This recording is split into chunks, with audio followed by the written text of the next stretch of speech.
Hi friends, నేను ఈరోజు మీకు ఒక మంచి కారం రెసిపీ చేసి చూపిస్తాను. పచ్చి కొబ్బరి వెల్లుల్లి కారం ఇడ్లీ, దోశ ఇలా వేటిలోకైనా కానీ చాలా బాగుంటుంది. ముందుగా అరకప్పు పచ్చి కొబ్బరిని తీసుకొని కోర్స్గా గ్రైండ్ చేసుకోవాలి. తర్వాత దీనిలోనికి 1.5 స్పూను కారాన్ని, 3/4 స్పూను సాల్ట్ని, కొంచెం జీలకర్ర, ఒక 5-6 వెల్లుల్లి రెబ్బలను తీసుకొని వాటిని కూడా ఇలా గ్రైండ్ చేసుకోవాలి. ఇలా మనకి ముద్దలాగా వస్తుంది.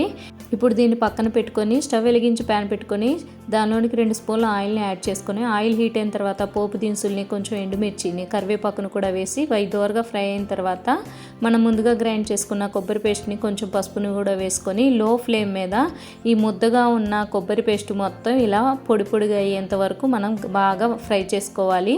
ఈ స్టేజ్లో ఉప్పు కారం ఏమన్నా తక్కువ అయితే అడ్జస్ట్ చేసుకోవచ్చు. ఇక స్టవ్ ఆఫ్ చేసుకొని ప్లేట్లో తీసి చల్లారి పెట్టుకున్న తర్వాత సర్వ్ అవుట్ చేసుకోవడమే. దోశ, ఇడ్లీ, రైస్ ఇలా వేటితో తిన్నా కానీ చాలా బాగుంటుంది. మీరు ఒకసారి ట్రై చేయండి. And thank you for watching.